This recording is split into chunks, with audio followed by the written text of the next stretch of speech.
Wala siyang asawa. Naging 5 ang kanyang kinasama. 5, ano? 5. So, ang babae ito yung picture ng babae o tao na naghahanap ng contentment or satisfaction.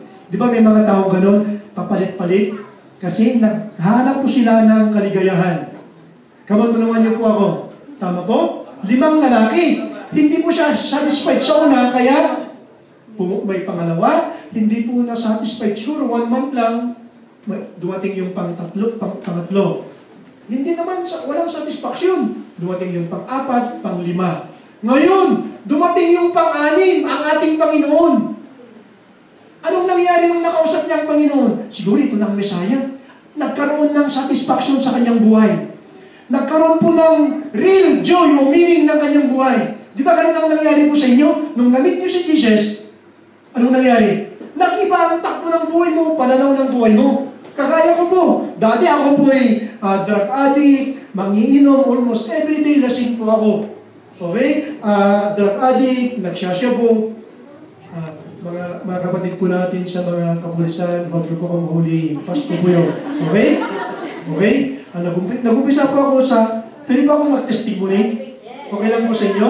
Ako po ay nag-umpisa po sa alak, marijuana, tapos masubukang sumunod, laklak. Alam niyo pong laklak? Yung sirap. Hanggang dumating po ako sa Cebu. Hanggang pumunta po ako sa Italia. Nakilala ko si Lord. Talagang dumating yung time sa Sunday, medyo may hangover ako. Nagpipreach po ang pastor, wala akong naintindihan. Pero nung dumating ang altar-call, voluntary akong pumunta sa harap. Umiyak po ako, tinanggap ko ang Panginoon. Paglabas ko po sa church, sumindi ako ng sigarilyo, wala na akong appetite. Nagsusuka na po ako. Dumating ako sa bahay, sinubukan ko uminom. Wala na akong appetite. Pinatay ni Lord yung appetite ko. Amen? So, ibig sabihin, lahat po tayo ay may pag-asa. Okay? Hanggang 2 years later, pwede kang mag-preach, sabi ng pastor ko. Kinakabahan ako nun. Nagtatago po ako. Nag-preach ako hanggang purihin ng Panginoon sa pagsunod po natin sa calling ni God sa buhay ko. Ngayon, nandito na po ako ngayon.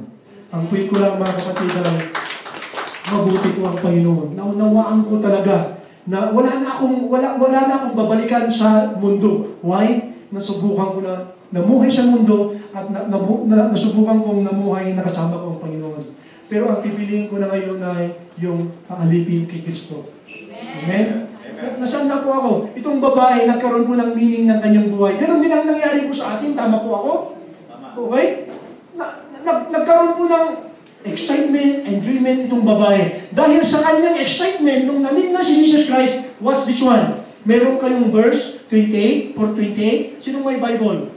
Sinong gustong bumasa? Meron pong revelation po dito sa verse na ito. Hintayin po kayo. Okay? Pwede pa ibasa? John chapter 4, verse 28. Pagkatapos na-meet itong babae si Jesus Christ, watch this verse. Very powerful. Verse 28. Sino gustong bumasa? Come on. Brad, pwede mo ibasa? So the woman left her water jar and went away to town and said to the people, Tweet lang, Brad. Mamaya 29, ha? Alam ko, Brad, excited ka. Maraming salamat. Okay, yung verse 28, pagkatapos na-meet itong babae, si Jesus Christ, anong nangyari? Hindi po mapigilan yung excitement itong babae. Ganon din yung nangyayari po sa inyo. Di ba, nung bagong tanggap ka, excited ka, gusto mong magpatotoo lahat yung mga mamit mo. Ganon ba kayo noon? Excited ka eh. Itong babae, pumunta siya sa kanyang city. Kung pwede natin sabihin, dito sila nag-meet sa Baguio, pumunta yung babae sa La Union, yung sarili ng lugar, o sa Pagudpud, o sa Manila. Dahil excitement eh. Excited eh. Verse, what's this one? Verse 29. 29. Brad, pwede pag-ibasa ulit, 29. Listen to this verse very carefully. Come, see a man who told me all that I ever did. Can this be the Christ? Okay. Dito ba ang tingin? Nung bumalik itong babae sa kanyang bayan, city, anong sabi po niya? Come and see. Come and see this man. Or in other words, kung i-paraphrase po natin, ngayon na nabago na ang aking buhay, ngayon nakilala ko na si Jesus Christ, babalik ako sa aking lugar at sasabihin ko sa kanila na, come and see. Come to Baguio. Come to Baguio and see this man. Nanabit ko na nagsabi lahat yung nangyayari sa aking buhay. What is the picture? Come and see. Itong babae ay marunong, tulungan niyo ako. Anong sasabihin mo kapag pumunta ka sa bayan mo? Hali kayo, punta tayo sa Baguio. Gusto kong ma-meet nyo itong tao. Ano ibig sabihin nun? Mag-invite? Marunong mag-invita itong babae. Tama? Alam niyo ba mga kapatid, sino po sa atin na nakakilala po kayo sa Panginoon dahil naimbita po kayo sa church? Itaas po natin ating mga kamay. Almost lahat po tayo, ano? Meaning, invitation is working. Can you say amen? Amen. So in other words, kahit wala kang pinag-aralan, kahit wala kang ma-memorize na verse, kung marunong kang mag-imbita ng kaluluwa sa Bible study, sa church, anong mangyayari? It will impact a lot of lives. Amen? Wow! Can you imagine? Nag-iimbita ka lang, bahala na ang Panginoon, bahala na si Pastor Bio na mag-preach ng love ni Jesus, and then, bahala na ang Holy Spirit na hihipos sa kanila. Amen? Like Johnny Church, it should be like this one. That every Sunday, because of your cooperation, dapat ay palaging mayroon tayong bisita. Can you say amen? Amen? Amen? Now, I'm not condemning you. I'm just motivating you na every Sunday dapat mayroon tayong bisita. Come on! Come on! Come in our church!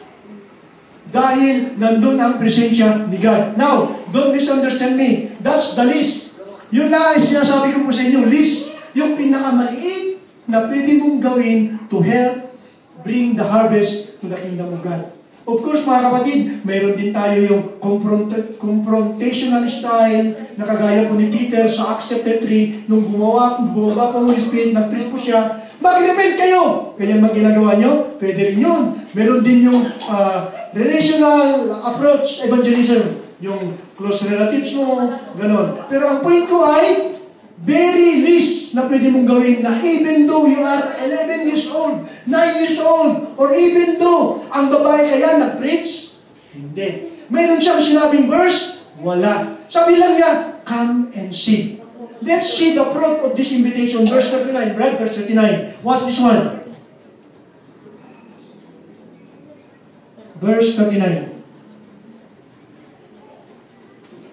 Many Samaritans from that town believed in him because of the woman's testimony. He told me all that I ever did. Ito pa ang translation ko. Listen to this. And many of the Samaritans, sabihin natin, many. Many. And many of the Samaritans of that city believed in him, in Jesus Christ, because of the word of the woman. Word of the woman. So in other words, dahil sa kanyang invitation, many Samaritans believe on Jesus Christ. Because of your invitation, many will come to know Jesus Christ in Baguio. Hindi yata nakuha. Hindi yata narinig yung sinabi ko. Because of your invitations, many people in Baguio City will come to know Jesus Christ. Amen. Amen? At sabi po niya dito, who testified? So in other words, ang ginawa ng babae ay nag-imbita at nag-testimony. And verse 39, 41 sabi niya, and many more believe. Everybody say many more. Many more. Many more believe. Why? Nag-preach yung babae? No. Nag-imbita at nag-testimony. Can you imagine that your testimony about Jesus Christ is so powerful that can influence a lot of Jesus, a lot of people for Jesus Christ? Anong ginawa ni Jesus sa life ko ninyo? I-testimony mo yung kapatid. Because God will use that testimony para ma-open your eyes nila, para makita ko nila yung need nila, which is Jesus Christ. So today, I'm here today to remind you, Life Journey Church, brothers and sisters, lift up your eyes, because the harvest is already white for harvest. Lift up your eyes. Tingnan niyo ang paligid niyo. Sila na po ay hinog na madala sa kaharian ng Panginoon. Maybe you are here today, hindi ka na kagaya ng dati, na very passionate ka kapag kaluluwa ang pag-usapan. you know, nung bagong tanggap ka sa Panginoon, you keep on inviting people dahil